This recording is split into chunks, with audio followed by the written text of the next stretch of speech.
لا يبلغ مدحته القائلون ولا يحصي نعماءه العادون ولا يعدي حقه المجتهدون الذي ليس لصفته حد محدود ولا نعت موجود ولا وقت معدود ولا أجل ممدود فطر الخلائق بقدرته ونشر الرياح برحمته الصلاة والسلام على الرسول المسدد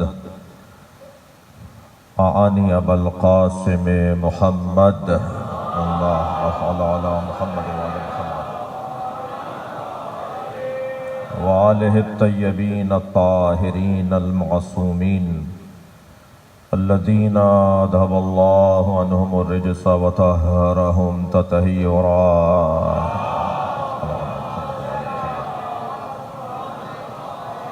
ولعنة الله على أعدائهم أجمعين من يوم عداوتهم إلى قيام يوم الدين أما بعد قال الحكيم في قرآن الكريم بسم الله الرحمن الرحيم قل هل رأيتم إن أصبح ماؤكم غورا فمن يأتيكم بماء معين صلوات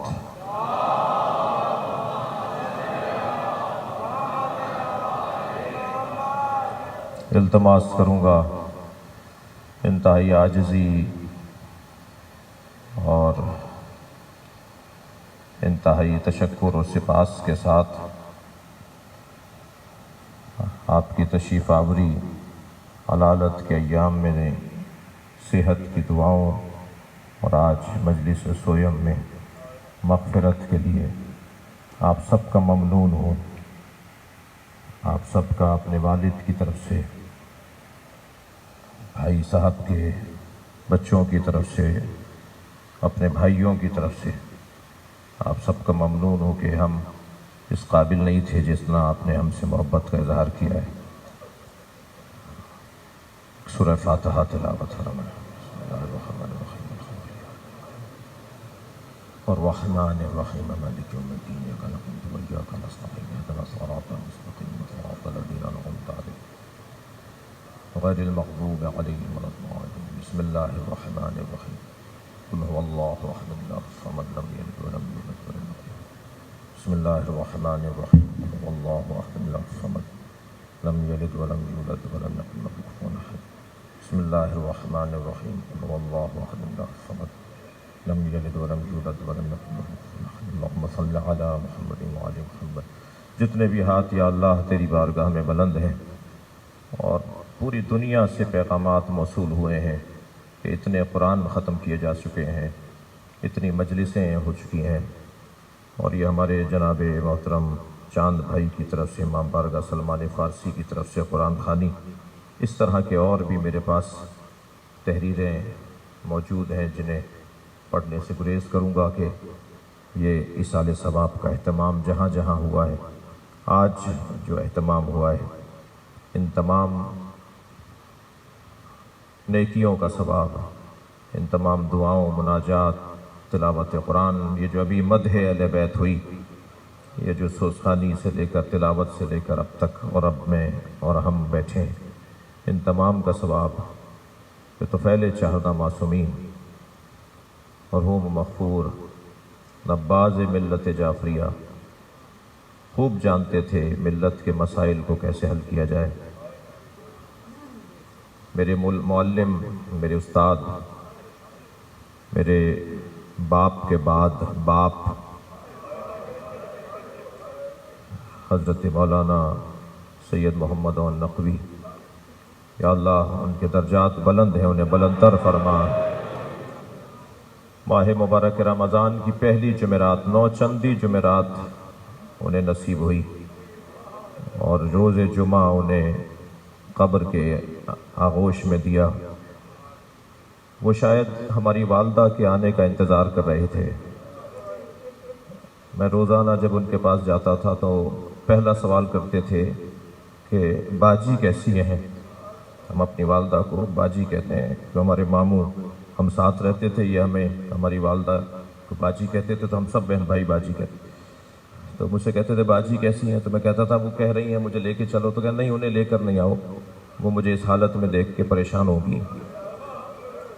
پھر جب بینڈ پر جانے کی بات ہوئی تو میں نے والدہ سے کہا کہ وہ آ جائیں ان سے ملنے کے لیے، تو بس وہ مل کے گھر آئی ہیں اور مغرب کی اذان ہوئی ہے، شب جمعہ لگی ہے، شب جمعہ لگی اور یہاں ان کی رحلت ہوئی۔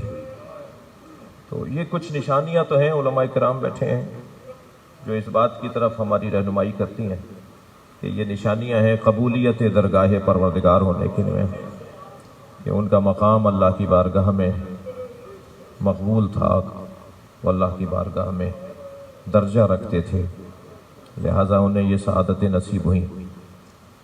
میرے لیے ذرا نہیں کچھ زیادہ سخت ہے کہ اس مجلس سے خطاب کروں، لیکن میرے والد کا مجھے حکم نماز جنازہ پڑھنے کے حوالے سے بھی رہا، اور آج شاید یہ بھی ان کی تربیت ہے مجھے کہ کیسے مسائل کا سامنا کرنا ہوگا۔ اور تو ہماری والد تو جب ان کو ہوک اٹھتی ہے نا، ابھی 3 دن سے میں دیکھ رہا ہوں، تو یہ ایک نوحہ پڑھ لیتے ہیں، پاپا اٹھتے بیٹھتے کوئی سوز پڑھ لیتے ہیں،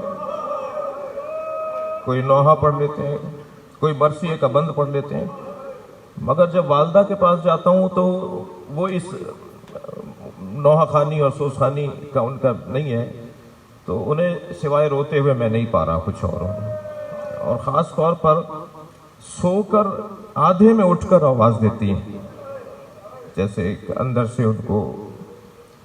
اچھا بھائیوں، میں اس بات کا اقرار اور اعتراف اور آپ سب کے سامنے اپنے والد سے معافی مانگوں گا، اپنی والدہ سے، دیکھ رہی ہیں برابر خواتین کے امام بارگاہ میں بیٹھی ہیں، میں ان سے معافی مانگوں گا کہ جو خدمت اون بھائی نے والدین کی وہ مجھے توفیق حاصل نہیں ہوئی ہے۔ کسی نے ایک دن ان کے سامنے کہا کہ حاطف الوری صاحب، عابد صاحب شہنشاہ کے گھر رہتے ہیں یا ان صاحب آپ کے گھر رہتے ہیں؟ تو فوراً اسے ناراضگی کے لہجے میں کہا ہم ان کے گھر رہتے ہیں، وہ ہمارے گھر نہیں رہتے۔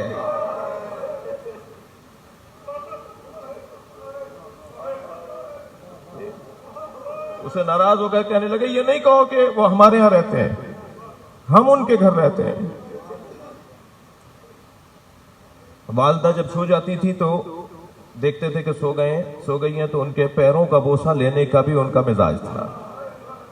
یہ سعادتیں جو مجھے توفیق حاصل نہیں رہی، اور اللہ مجھے توفیق عطا کرے، لیکن اون صاحب کا کوئی یہ دانش کربلا میں تھا، کل پہنچا تو روتے ہوئے مجھ سے کہہ رہا تھا کہ بھائی آپ کو سنبھالنا ہے۔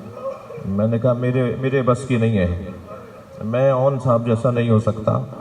ہاں ان کے جانے سے کچھ چیزوں کا احساس ہو رہا ہے، تو شاید کچھ ذمہ داریوں کی طرف بہتری ہو جائے، لیکن اتنی حقیقت ہے کہ وہ یگانہ تھے اپنے مزاج میں، ان کا انداز، ان کا طریقہ اور مگر ان تمام باتوں کے ساتھ علامہ صاحب کو کچھ جگہ کی تنگی ہے، اگر ایک صلوات پڑھیں گے محمد و آل محمد پر اللہ،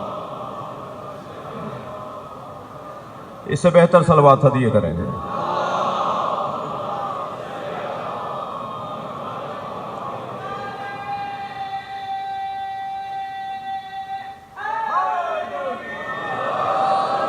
بچوں کے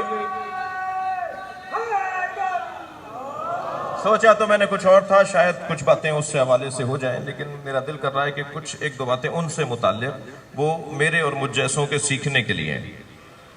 دیکھیے پروفیشنل جیلسی ایک ایسا محاورہ ہے جس کا انکار نہیں ہے۔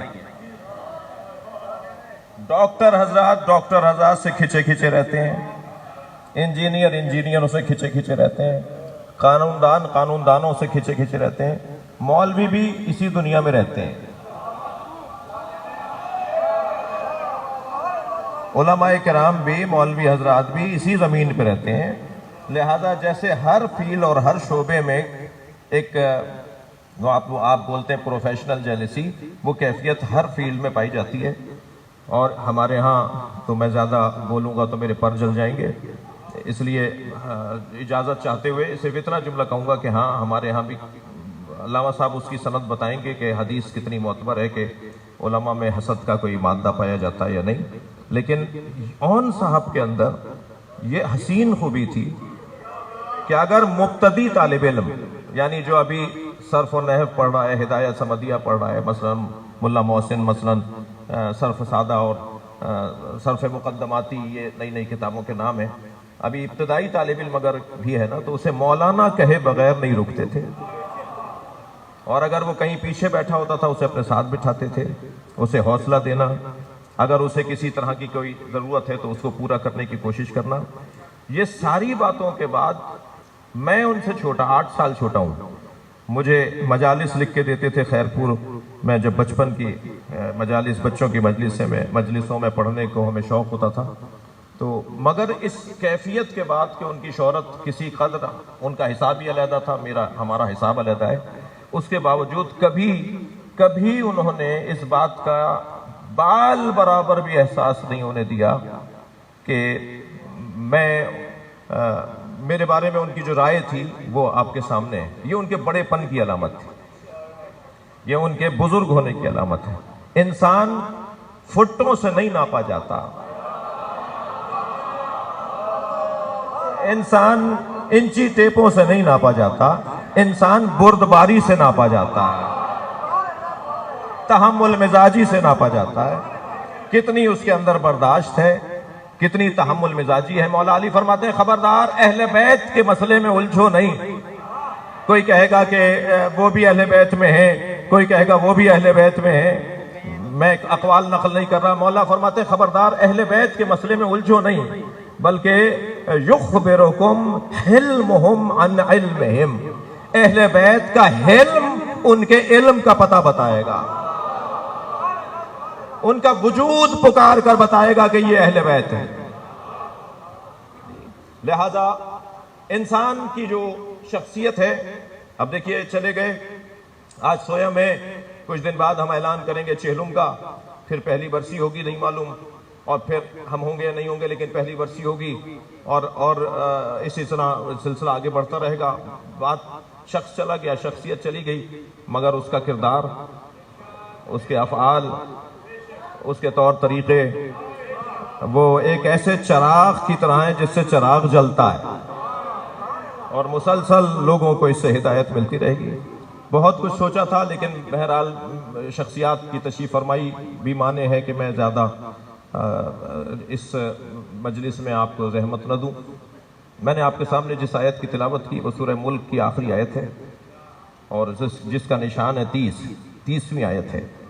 ارشاد ہو رہا ہے قل، اے میرے حبیب ان سے کہہ دو، ہل رأیتم ان اصبح ماؤکم غورا، تم نے دیکھا کہ میٹھا پانی کیسے غائب ہو گیا، فمن یأتیکم ماء معین بماء معین، بس اتنا بتا دو وہ کون ہے کہ جو اس میٹھے پانی کو دوبارہ لائے گا۔ صلوات پڑھیں محمد و آل محمد پر۔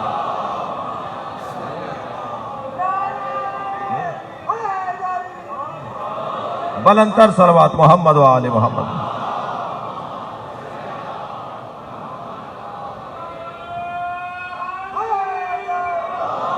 امام زمانہ کے القاب میں ایک لقب ہے ماء معین۔ تم نے 11 میٹھے پانی جاتے دیکھے، اب بتاؤ کہ وہ کون ہے جو 12ویں پانی کو لے کر آئے؟ وہ جو 11 میٹھے پانی تم نے غائب ہوتے ہوئے دیکھے، تم نے جاتے ہوئے دیکھے، تو مایوس نہ ہونا، نا امید نہ ہونا۔ گفتگو کا عنوان یہ ہے کہ نا امید نہ ہونا، مایوس نہ ہونا۔ شخصیات، میں کہہ رہا ہوں بھائی ہونے کے ناطے، اور 3 دن سے میرے آنسو تھم نہیں رہے، مسلسل کیفیت غیر ہے کہ اللہ کا نظام ہے۔ بھائی یہ دنیا اتنی گندی ہے، جملہ محسوس کریں گے کہ یہاں سے جانے والا اس کو پلٹ کے دیکھنا بھی نہیں چاہتا۔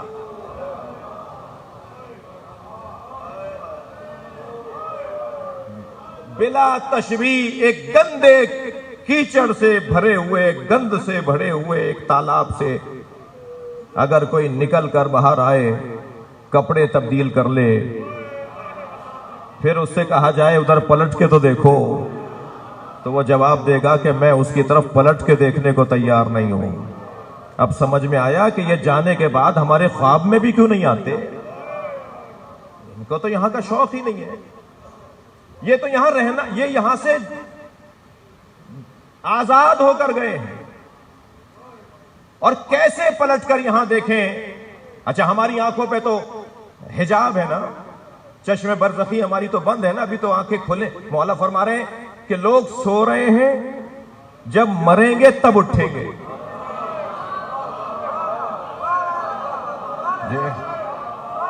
یہ جو ہماری آنکھیں ہیں نا، ظاہری آنکھیں، یہ حجاب ہے، حجاب۔ یہ بند ہوں گی تو کچھ کھلے گا، اور اس وقت تک وہ آنکھیں نہیں کھلیں گی جب تک یہ بند نہ ہو۔ ہاں کچھ لوگ ہیں کہ جنہوں نے مرنے سے پہلے خود کو مار لیا۔ مر جاؤ اس سے پہلے کہ موت آئے۔ کیا مطلب ہے؟ خودکشی کر لیں؟ مولا کیا فرما رہے ہیں؟ کہیں سے چھلانگ لگا دیں، اپنی ذات کو مار لو اس سے پہلے کہ بدن کی موت آئے۔ جب تک ذات کا قتل نہیں ہوگا اس وقت تک انسان کی آنکھیں کھلیں گی نہیں۔ اور جو لوگ اسی دنیا میں مر جاتے ہیں، مرنے سے پہلے مر جاتے ہیں، ان کے رویے ہی کچھ اور ہوتے ہیں۔ عزیزو، بہت دیر روکنے کا ارادہ نہیں ہے، میں ایک حلیے میں ہوں اور اس حلیے پر اعزاز اور افتخار محسوس کرتا ہوں۔ جی ڈاکٹر حضرات ایک حلیے میں ہوتے ہیں، جسٹس صاحب تشریف فرمائے، ججز ایک حلیے میں ہوتے ہیں، پولیس مین ایک حلیے میں ہوتا ہے، جی وکلا ایک حلیے میں ہوتے ہیں۔ بعض لوگوں کے حلیوں سے ہم متاثر ہو کر اپنی رائے بدلتے ہیں۔ بڑی گاڑی سے اترتا دیکھیں تو بڑا سمجھتے ہیں، کلف کے کپڑے پہنے ہوئے دیکھیں تو مہنگا سمجھتے ہیں، کسی کا کالر ادھڑا ہوا ہوتا اسے سلام کا جواب نہیں دیتے، کسی نے اگر مہنگا لباس پہنا ہوا ہو تو بڑھ کر سلام کرتے ہیں۔ میرے مولا علی ارشاد فرما رہے ہیں، ما لبست علی نفسی، آج تک علی نے اپنے آپ کو دھوکہ نہیں دیا، ولا لبس علیہ، اور کوئی دنیا میں پیدا نہیں ہوا جو علی کو دھوکہ دے سکے۔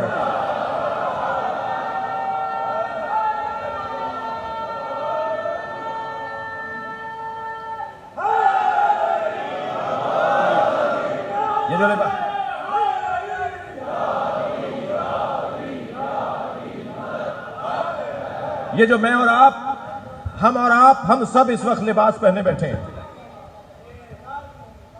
جی سب کپڑے پہنے بیٹھے ہیں، کلر، رنگ، ڈیزائن، اسٹائل علیحدہ ہوگا، مگر سب ہم لباس پہنے بیٹھے ہیں۔ لباس عربی کا لفظ ہے جس کے دو معنی میں ایک معنی ہے دھوکہ۔ سائیں تشریف رکھیے گا، ہم نے سب نے لباس پہنا ہوا ہے، اور لباس کا لغت میں دو معنی میں ایک معنی ہے دھوکہ۔ ہمارا بچہ جب دنیا میں آتا ہے تو پہلا تحفہ دھوکہ، دنیا کا پہلا تحفہ دھوکہ، اسے لباس پہنایا جاتا ہے۔ لباس کی بنیاد پر فیصلے ہوتے ہیں معاشرے میں۔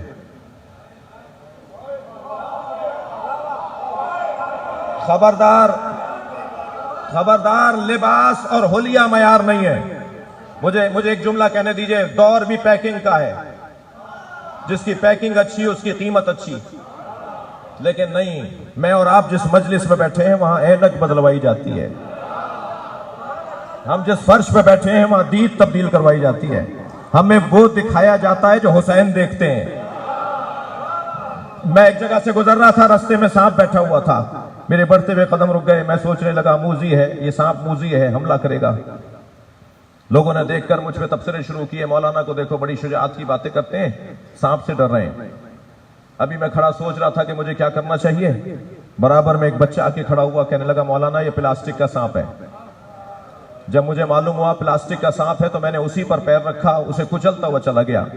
معلوم یہ ہوا جب حقائق روشن ہو جاتے ہیں تو اقدامات بھی تبدیل ہو جاتے ہیں۔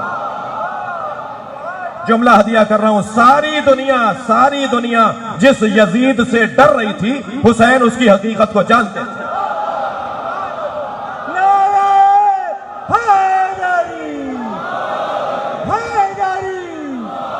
خبردار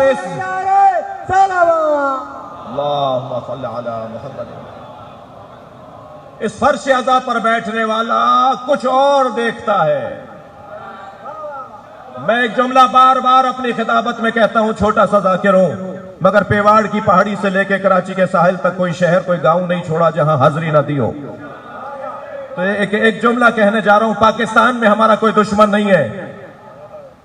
پاکستان میں ہماری دشمنی کا جو ٹائٹل لیے پھرتے ہیں وہ اس قابل نہیں ہے کہ ہمارے دشمن کہلائیں۔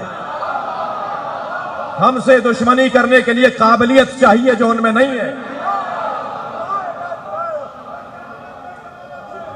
ہمارا پاکستان میں کوئی دشمن نہیں ہے۔ میرے مولا جنگ صفین میں اپنے لشکر سے خطاب کرتے ہوئے فرماتے ہیں، خبردار، یہ جو شام سے لشکر آیا ہے یہ تمہارا دشمن نہیں ہے۔ ایک صحابی، ایک مولا کا سپاہی گھوڑے کی پشت پہ کھڑا ہو گیا تاکہ بلند ہو جائے، مجمع میں نظر آئے، آواز دے کر کہنے لگا، یا علی، یہ ہمیں مارنے آئے، آپ فرما رہے ہیں یہ ہمارے دشمن نہیں ہے۔ حضرت نے فرمایا، یہ تمہارے دشمن نہیں ہے، تمہارے اندر کا خوف تمہارا دشمن ہے۔ صلوات پڑھے محمد و آل محمد۔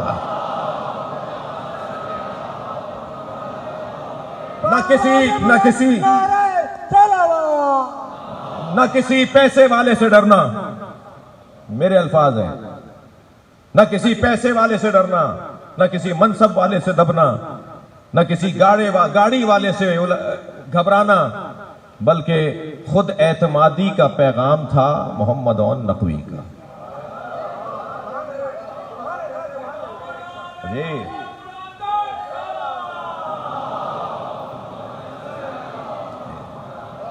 لہذا عزیزو، اسلام ہولیوں کا نام نہیں ہے، اسلام رویوں کا نام ہے۔ رویے اسلامی تعلیمات کے مطابق ہوں، قرآنی پیغامات کے مطابق ہوں۔ وہ جو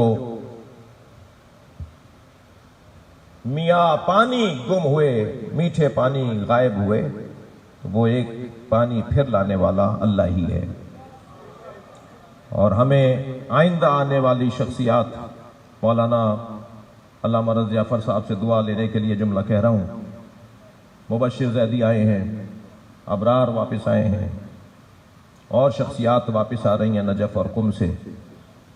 میں اس ممبر پہ شرعی قسم کھا کے کہتا ہوں کہ یہ کچھ عادت اون صاحب کی میرے اندر ہے کہ ہمیں خوشی ہوتی ہے جب کوئی نئی شخصیت سامنے آتی ہے، اور دوہری خوشی، دو وجہ اس کی خوشی کی ہوتی ہیں۔ ایک تو ہم پہ وہ بوجھ کم ہوگا، وہ جو کام ہم پہ بڑھا ہوا ہے وہ کام کم ہو جائے گا، تقسیم ہو جائے گا۔ دوسرے، ہمارے ہاں شخصیات کی کمی ہوتی جا رہی ہے۔ اللہ تادیر سایہ رکھے علامہ رضا جعفر کا۔ ہمارے ہاں شخصیات کی کمی ہوتی جا رہی ہے، اور شخصیات جاتی ہیں تو جو شخصیات آتی ہیں، جو شخص آتے ہیں انہیں شخصیت بننے میں وقت لگتا ہے، اور وہ جو شخصیت بننے میں وقت رکھتا ہے اس کا ایک حصہ یہ ہے کہ ہم ان کا احترام کریں اور خود اعتمادی۔ اس خود اعتمادی اور احترام کا پیغام علی نے دیا ہے جب فرمایا، اے محمد جاؤ، اے محمد جاؤ، اس اونٹنی کے گھٹنے کاٹ دو تاکہ ہودج گرے اور جنگ ٹھنڈی پڑے۔ تو محمد حنفیہ میدان میں گئے، مگر تیروں کا مہ برسنے لگا، اور اتنا زیادہ تیر برسے کہ بڑھتے ہوئے قدم ماند پڑے۔ دشمن نے جانچ لیا کہ یہ رک بھی سکتے ہیں، تو انہوں نے تیروں کی تعداد بڑھا دی۔ تو وہ جو ہلکے ہوئے تھے، ماند پڑے تھے، وہ رک گئے، اور دو قدم پیچھے ہٹے تو پشت پر کسی نے ہاتھ رکھا، مڑ کر دیکھا تو امام حسن کھڑے تھے۔ فرمایا، محمد یہ ڈھال اور یہ زرہ اور یہ تلوار مجھے دو، اس اونٹنی کے گھٹنے میں کاٹوں گا۔ امام حسن میدان میں گئے اور چند ہی لمحوں میں برق، بلا تشبیہ برق کی مانند میدان کو کاٹتے ہوئے اونٹنی تک پہنچے۔ اونٹنی گری، ہودج گری، جنگ ٹھنڈی پڑی، مرحبا کی صداؤں کے ساتھ امام حسن کا استقبال ہوا، اور جب آگے آئے تو مولا علی نے گلے لگا کر پیار کیا، تو کیا دیکھا کہ محمد حنفیہ گردن لٹکائے کھڑے ہیں۔ تو قریب جا کے پوچھا کہ بیٹا کیا بات ہے؟ کہ بابا جو کام آپ نے مجھے دیا تھا وہ میں نہیں کر پایا، بھائی حسن کر کے آ گئے۔ تو مولا علی نے پشت پر ہاتھ مار کے فرمایا انتا ابنی وہو ابن رسول اللہ، تم میرے بیٹے ہو، وہ رسول اللہ کا بیٹا ہے۔ مجھے ایک جملہ سے کہنے کی اجازت دے دیجئے، جب محمد حنفیہ اور حسن مجتبیٰ برابر نہیں ہو سکتے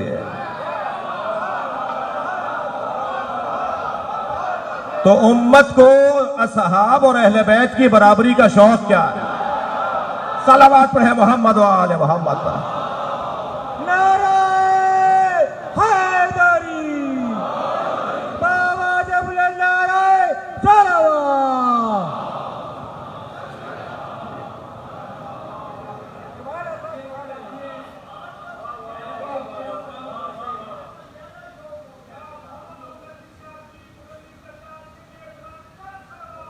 اللہم صل علی محمد و آل محمد۔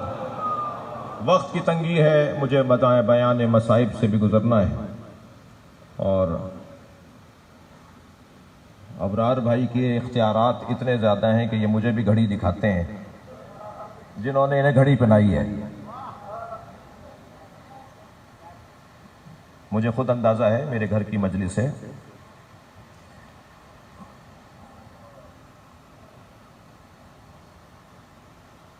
لوگ چلے جائیں گے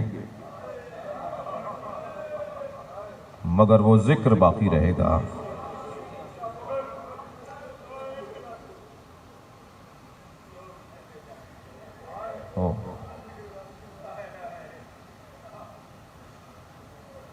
وہ لوگ جو سمجھتے تھے کہ ان کے بغیر زمانہ سانس نہیں لے سکتا، میرے مولا نقی فرماتے ہیں باتو علی قلل الجبال تحرسهم، وہ جو پہاڑیوں کی چوٹیوں پر محل بنا کر بیٹھے تھے وہ آج زمین کے نیچے دبے ہیں، ان کے جانے سے کوئی فرق نہیں پڑا۔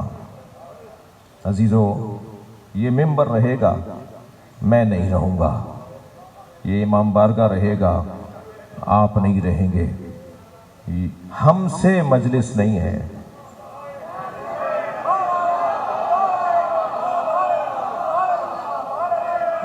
ہم مجلس سے ہیں، ہم سے تشیع نہیں ہے، ہم تشیع سے ہیں، ہم سے اسلام نہیں ہے۔ تم میں سے من یرتد منکم عن دینہ فسوف یأتی اللہ بقوم، کیسے کتنے ہی لوگ ہیں کہ جو چلے جائیں گے، پھر جاتے ہیں، مگر اللہ کسی اور کو لے آتا ہے۔ تو یہ جانے کا اور آنے کا نظام تو آج کا نہیں ہے، ہم سب چلے جائیں گے اور پھر یہ ذکر ہمیں زندہ رکھے گا۔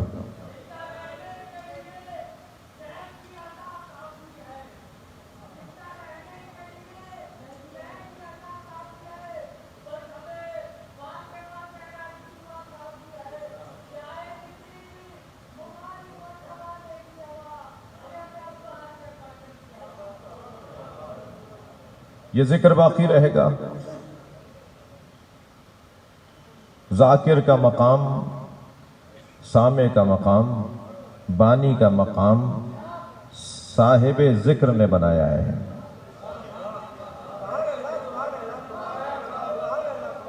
جو حسین پہ روئے، حسین پہ رلائے اور رونے کا ماحول بنائے۔ میں علامہ صاحب سے اجازت لے کے اس کا ترجمہ رونے کی شکل بنائے جو معمولاً ترجمہ کیا جاتا ہے، میں اس سے گریز کر رہا ہوں۔ یہ بھی تو شکل ہے نا جو آپ نے مجلس بنائی ہے، یہ شکل ہی نہیں، وہ رونے والا، رلانے والا، اور جو رونے کا ماحول بنائے، رونے کی شکل بنائے، عزاداری کا انتظام کرے، فرش بچھائے۔ ان تینوں کو مقام دیا ہے صاحب ذکر نے۔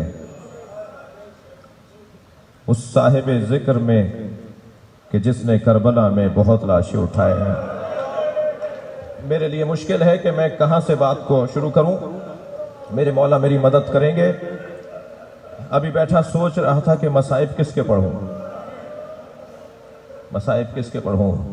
میری مادر گرامی، میری والدہ بیٹھی سن رہی ہیں، میں ان سے بات کو شروع کرتا ہوں کہ اپنی ماں سے کہوں گا کہ ذرا مدینے آ جائیے. ایک بی بی ہے جو روزانہ جنت البقیع میں 4 قبروں کے نشان بناتی ہے اور 4 قبروں پر 4 بیٹوں کے نام لکھتی ہے. اجرکم اللہ. جو رونے آئے ہیں بس 2-4 جملے اپنی آوازوں کو آزاد کریں گے، جو باہر بیٹھے ہیں، جو اندر بیٹھے ہیں. 4 قبروں پر 4 بیٹوں کے نام لکھ کر کہتی ہے مجھے ام البنین نہ پکارا کرو، اس لیے کہ ام البنین تو بیٹوں کی ماں کو کہتے ہیں. اجرکم اللہ. اجرکم اللہ. عزادارو، کربلا میں 9 مائیں ہیں جنہوں نے اپنے بچے قربان کیے ہیں. 9 مائیں ہیں جنہوں نے اپنے بچے قربان کیے ہیں. ایسی ایسی شیر دل مائیں ہیں جن کا بیان آج بھی ہمارے سینے کو، ہمارے جگر کو پھاڑ دیتا ہے. ایک ماں کا حال سن لیجئے. وہ ماں جس نے ایک بچہ حسین کی آغوش میں دے دیا اور ایک بچی کو زندان شام میں چھوڑ دیا. عزادارو آپ کی آوازیں بلند ہیں. اللہ آپ کو اجر و ثواب عطا فرمائے. جسے زندان شام میں چھوڑ کر آئی ہے نا، امام حسین اپنے صحابہ رحمت میں یہ روایت موجود ہے کہ امام نے ایک اشعار کی صورت میں ایک مصرے میں یہ مفہوم فرمایا، مجھے وہ گھر اچھے لگتے ہیں کما نقل، جیسے نقل ہوا ہے، مجھے وہ گھر اچھے لگتے ہیں جن گھروں میں رباب اور سکینہ نامی عورتیں ہوتی ہیں. اجرکم اللہ. اجرکم اللہ. عزادارو، جلتے ہوئے خیمے سے امام سجاد کو لانا کتنا مشکل تھا. کوئی پوچھے جناب زینب سے. ایک شخص کہتا ہے میں نے دیکھا کہ ایک بی بی ہے جو جلتے ہوئے خیمے کی چوب سے ٹکراتی ہے اور آگ اسے روکتی ہے تو وہ رستہ بدل کے پھر آتی ہے.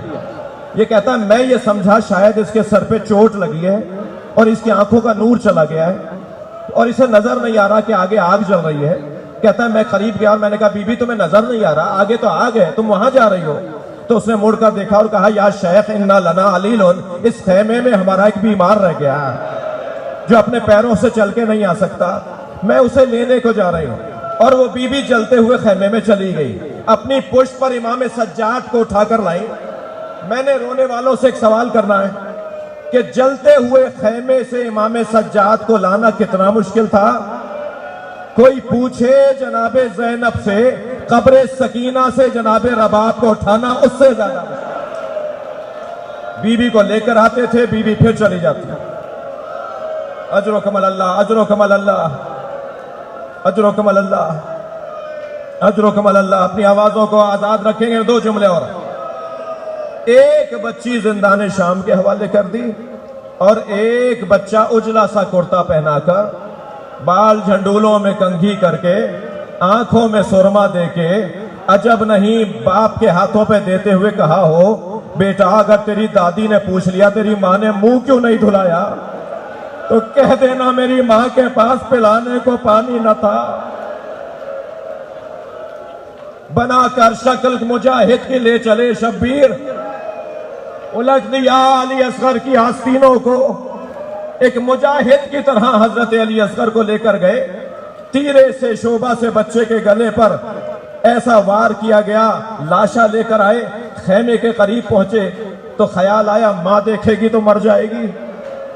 واپس ہوئے تو خیال آیا ماں نے پوچھا کہ بچہ کہاں رہ گیا تو مر جائے گی. حسین کبھی آگے جاتے ہیں کبھی پیچھے. اسی اسنا میں خیمے کا پردہ ہٹا، کیا دیکھا سکینہ کھڑی بابا کو تک رہی ہے.